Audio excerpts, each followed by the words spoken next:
Welcome to AI and Automation in Action, where we show business leaders how to turn AI from a buzzword into measurable operational leverage. If you're serious about operational efficiency and responsible AI adoption, you're in the right place. Hey guys, and welcome back to another edition of AI and Automation in Action, where we dive into real-world use cases to hopefully inspire you to better take advantage of AI and automation. So today, we're going to be diving into a topic that we've covered in other podcasts that factors into almost every automation that we built.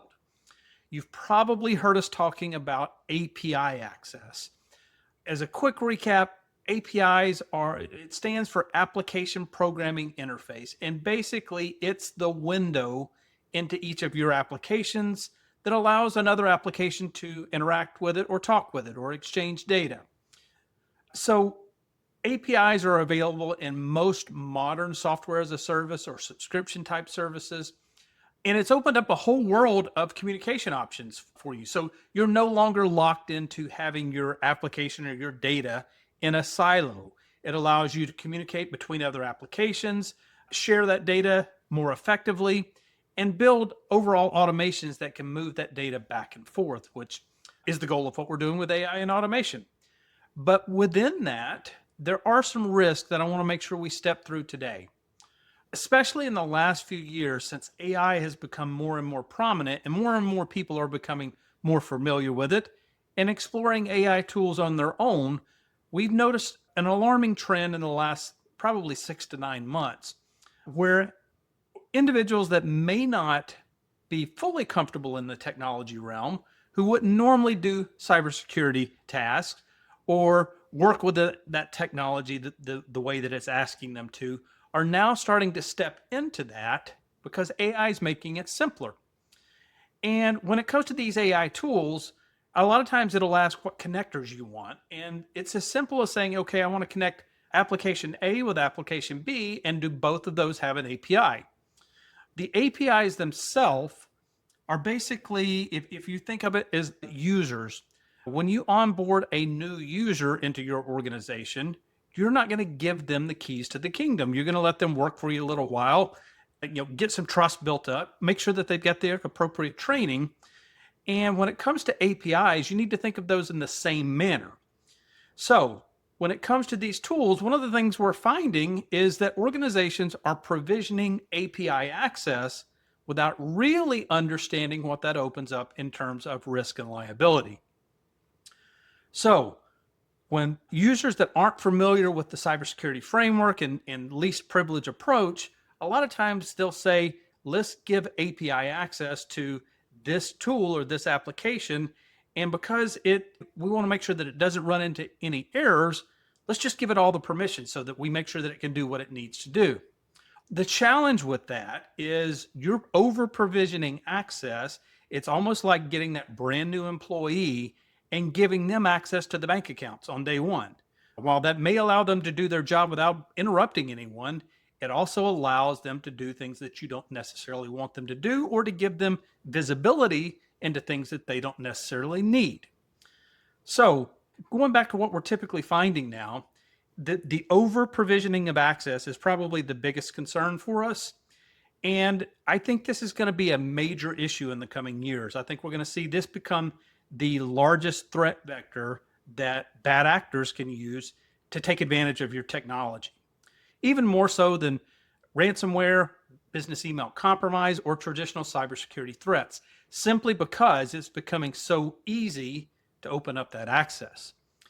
Most organizations, without someone physically monitoring this on an ongoing basis, a lot of times these API keys are getting provisioned. They may or may not be used long-term, and then they're forgotten about.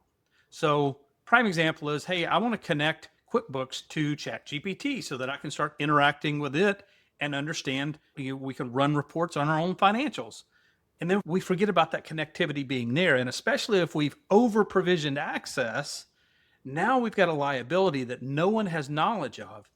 And if this is happening with users outside of the executive level having awareness, now they've opened up risk and liability to the organization that the owner or leaders may not even be aware of. So that opens up the question of how do you control this? And that leads into the topic that we've collectively heard termed as shadow API. You've probably heard of shadow IT. Basically, the act of end users provisioning their own software access. So they find a tool online that they want to use and they sign up for it. And so they do that without approval of ownership and without it being sanctioned. We see that same thing with shadow AI. They're using shadow AI tools without appropriate sanction and provision from corporate leadership. And really where this gets really dangerous is the API access. And so shadow API is going to be that next really important threat vector that's going to come back and bite a lot of people. So how do you avoid that? It comes down to making sure you've got a policy in place that everyone understands that that access is not provisioned without approval. Now, you can't always ensure that people follow process. So you need to have a way to verify that. And that comes back to what we do with shadow IT and shadow AI. There has to be a schedule and particularly some process around how do you go in and audit that.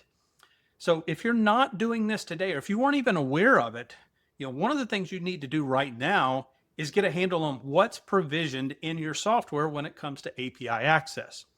Now, best practices are we're going to provision API accounts or keys or tokens based upon least privilege, meaning let's give it the least amount of privilege that we need in order for the objective to be accomplished.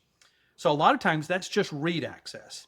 Now, if it comes down to needing write access, that needs to raise some serious red flags for you, because what that means is that API could be writing to your data, meaning that it could overwrite data, it could delete data, depending on permission levels. It can change your database tables. It can make whatever changes that are allowed in that API with write access. So you've got the risk of read access, that you could be giving users or even systems access to read your proprietary information, your trade secrets, your financial information, anything that's in these databases. If there's an API access in there, it can read that with read permissions. So when it comes to restricting that, you want to say, what is the intended function that we need out of this? So, for example, if you're connecting your CRM, you may not need to give it access to your employee data. It may live in there and may have all sensitive data related to your employees. But if it's only going to be doing analysis of your email marketing, you need to make sure that you scope that API to limit its access to read only email points. And that's very, very important to understand. What are you looking for? What's required? And can we restrict that down? So that's step number one, is make sure you understand what's being provisioned, what are the permissions that are there, and use a least privilege approach to that. Now, the next best practice is there should be a schedule to rotate these keys out. And what we mean by that is that a key or an API token that is generated is not good in perpetuity. And the reason for that is if you forget about it, it's left out there as kind of a master key into your environment that someone could find and take advantage of. But if you put an expiration on it, say every 90 days it has to be rotated, you avoid that risk. Because worst case scenario, you've got a 90-day period that you're vulnerable versus in perpetuity. So make sure that there's least privilege, make sure that there is a schedule for rotation of those keys. And out of all of this, you need to be keeping track of who's doing this, what is the purpose that they're doing it for, what are the privileges that are being assigned, how long is it good for, and what is the scope of what could happen in a bad scenario. And we understand this is challenging because this is new technology. APIs have been around for a while, but the enablement by AI tools is fairly new technology that people are exploring. It's opening up a whole new world of capabilities. And so we understand that it's challenging to understand the risk that's being presented here. But I urge you, make sure that you have some type of process in place today. It's not just a point in time audit. Because these tools are changing daily, this needs to be done on a schedule. So if you haven't ever done it before, do it today. Audit your software, see what APIs are there, see what API keys have been provisioned by what users, and what's the purpose. When's the last time it was accessed? What are the permissions that are there? How often is it rotated? and make sure that you keep that in some type of report. Now, if this seems a little challenging for you, that's exactly what our virtual AI officer program does. It manages that for you. If you aren't sure where to start with that, get a hold of us. We'd be more than happy to walk you through how to take advantage of that, get some assurances around the schedule, because one of the things we are seeing today is cyber liability insurance policies are starting to ask questions about this. And you, as an organization that's signing up for cyber liability, you want to make sure that you give as accurate answers to those questions as you can. So if it asks you what your policy is around that, you need to have it documented. If they ask how often do you audit that, you've got to have it documented, because if you answer that and say you have those in place and in reality you don't, and you ever have a claim that's presented, it's going to be denied. And that's going to cost you out of pocket. It could cost you in legal fees. It could cost you in liability and reputation.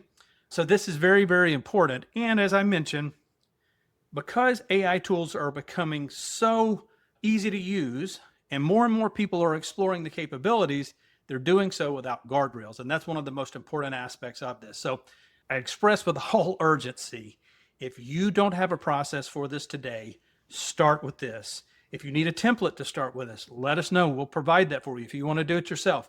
If you don't want to do either of those, but you still want that protection, let us know. We've got an offering that takes care of the compliance, the governance, the management of that, and we do so on a scheduled and documented basis. Hopefully this helps. We look forward to sharing more with you on our next AI and Automation in Action. Thanks. Thanks for tuning in to AI and Automation in Action. If today's conversation sparked ideas about how AI or automation could improve your operations, we'd love to continue that discussion with you. Join us next time as we showcase another real-world implementation and break down how to deploy AI responsibly and effectively. And if you want to brainstorm with our team, email us anytime at ideas@innovativeautomations.ai. Until next time.